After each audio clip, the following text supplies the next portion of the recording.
Breaking news! US, minamadali na ang pagpapalakas ng military ng Pilipinas. Samantala, West Philippine Sea, ipinagkasundo umano ni dating Pangulong Duterte sa China.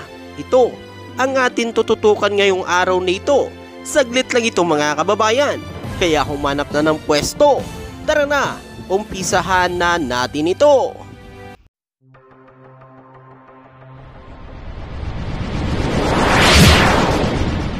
Pang Ilonggo, Please subscribe subscribe and like. and share.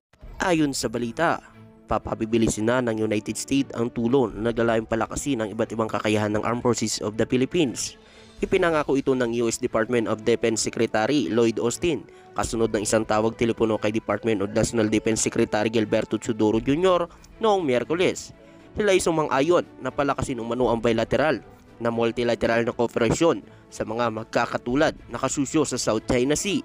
Nangako din umano na pabilisin din ang bilateral na hakbangin upang mapahusay ang pagbabahagi ng impormasyon at interoperability at ang mga pagpapahusay ng kakayahan para sa Armed Forces of the Philippines. Dahil sa ngayon, patuloy ang pananalasa umano ng mga barko ng China sa ilan sa mga teritoryo na paghahari ng Pilipinas sa West Philippine Sea. Nakaraan lamang, hinaras na naman ng China ang mga barko ng Pilipinas sa naghahatid umano ng mga pagkain at iba pang mga supply sa barkong Sierra Madre para sa mga sundalong nakatalaga umano dito. Kaya ngayon, ang US nangangako sa bansang Pilipinas na palalakasin pa ang military nito, lalo na umano ang pagtatanggol nito sa West Philippine Sea kung saan patuloy ang pangaharas umano ng mga barko ng China. Sinabi pa umano ng Amerika, pag hindi umano tinigil ng bansang China ang ginagawang panghaharas nito sa mga barko ng Pilipinas, ay gagawa na umano ng maling hakbang ang US para mapigilan ang panghaharas ng mga barko ng China. At ayon pa dito, nagbanta din umano ang China sa Pilipinas kapag hindi ito tumigil ay patuloy silang manghaharas sa mga barko ng China. At agaran naman itong sinagot umano ng Amerika. Ayon pa sa bansang Amerika, pag ginawa pa umano ng China ang maling hakbang na iyon, kapag meron umano na lagasan ng mga tauhan ang Pilipinas, diyan na umano makikita kung ano ang gagawin ng Amerika sa China. At ayon pa nga rito sa nakalat nating impormasyon, sa paparating na Abril, 11,000 umano na military ng US ay ipapadala dito sa Pilipinas para umano sa pinakamalaking balikatan exercise dito na gaganapin umano sa labas ng teritoryo ng Pilipinas.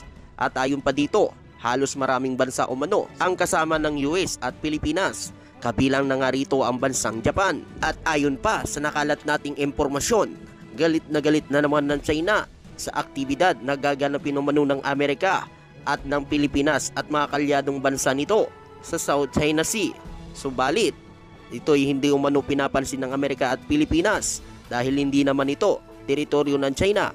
Gaganapin umano pinakamalaking balikatan exercise na gaganapin umano sa South China Sea o sa West Philippine Sea. At ayon pa dito, ang parihong mga pinuno ng depensa ay binagyan din ang binahaging pananaw ng kanilang mga bansa sa isang malaya at bukas na Indo-Pacific na nakabatay umano sa transparency, panuntunan ng batas, paggalang sa soberanya at mapayapang paglutas ng mga hindi pagkakaunawaan.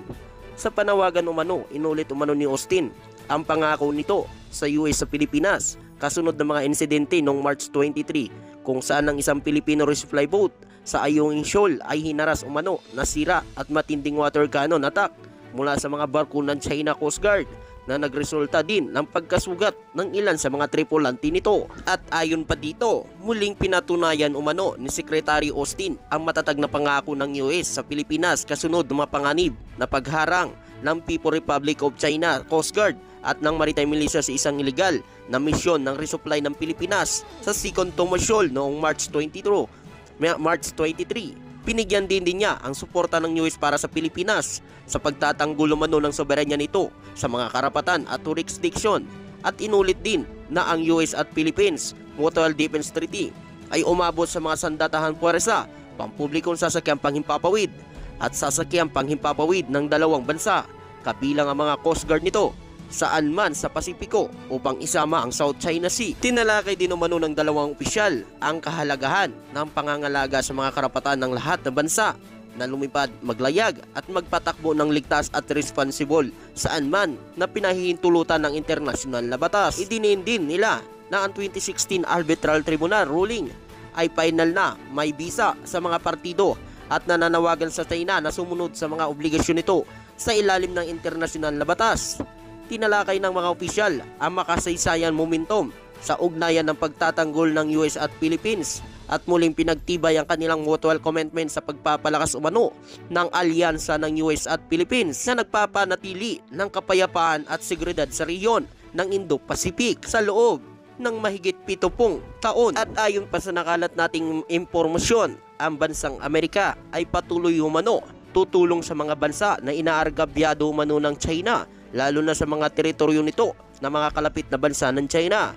At halos naman sa buong South China Sea ay kaaway umano ng bansang China dahil sa mga strategy nito na pag-aangkin sa ilan sa mga teritoryo ng mga kalapit nitong bansa. Kabilang na nga rito mga kababayan, ang bansang Pilipinas na pilit umano'y naangkin ng China ang Baho de Masinloc na isa sa mga teritoryo ng Pilipinas na pasok pa umano sa eksklusibong economic zone ng bansa. At ayon pa dito sa bansang China, hindi nila umano bibitawan ang Baho de Masinloc nasa pasok pa sa eksklusibong economic zone ng bansa. Subalit, sinabi umano ni Pangulong Ferdinand Marcos Jr. na hindi papayag na makuha ang 1 pulgada na teritoryo na pag-aari ng Pilipinas. Ikaw kababayan, ano ang masasabi mo at makukomento mo dito at sa iba pa mga balita? Sinabi umano ni National Secretary Council Assistant Director General Jonathan Malaya na wala silang alam sa anumang gentleman agreement na pinasok ng Pilipinas kasama ng China noong nakarang administrasyon hingil sa West Philippine Sea. Ayon pa dito, wala pang alam ang anumang gentleman agreement sa pagitan ng China at ng Pilipinas na tinutukoy umano ng dating kalihim Harry Roque. Ang mabuting dating kalihim ay dapat isama paliwanag sa publiko ng kanyang mga pahayag dahil ang naturang kasunduan kung meron man ay lumabag ang ating soberanya bilang isang bansa, sabi umano ni Malaya sa isang pahayag. Tinukoy din ni Malaya ang tagapagsalita din ng National Task Force for the West Philippine Sea na ang mga pahayag ni Roque na ang dating Pangulong Roa Duterte ay inulat na nagkaroon ng verbal kasunduan sa China huwag magtayo at ayusin ang pasalidad ng Pilipinas West Philippine Sea, kabilang ang pagpigil mula sa pagpapadala umano ng construction materials para sa BRP Sierra Madre. Nilinaw din ni Roque na hindi kasama kasunduan nito ang paghatak o pagtanggal umano ng BRP Sierra Madre sa Ayungin Shoal. Pero paulit-ulit umano ang sinasabi ng China na mayroong umano'y pangako tanggalin ang BRP Sierra Madre mula sa Ayungin Shoal. Sa pag-aalala ng National Task Force West Philippine Sea, tayong nakita nga naman dokumento mula sa dating administrasyon na nagpapatunay umano na nagkukumpira sa pagkakaroon nitong tinatawag na gentleman agreement at ang mga tuntunin na naturang kasunduan sa ilalim na nakarang administrasyon. Ayon kay Malaya, idinagdag pa niya dito na ang dating tagapagsalita ng Pangulo na ang kasunduan ay walang bisa sa termino ni Pangulong Ferdinand Marcos Jr. Kahit ano pa ang inayos ni Pangulong Ferdinand Marcos Jr. Usapin na kahit na may ganito, may naliwanag umano ang bisa nito. Kaya naman, paulit-ulit na paghabanggit ng China sa naturang mga pangako ay walang layunin dahil walang legal na umiiral na kasunduan sa pagitan ng dalawang bansa sa ilalim ng administrasyon ni Pangulong Ferdinand Marcos Jr.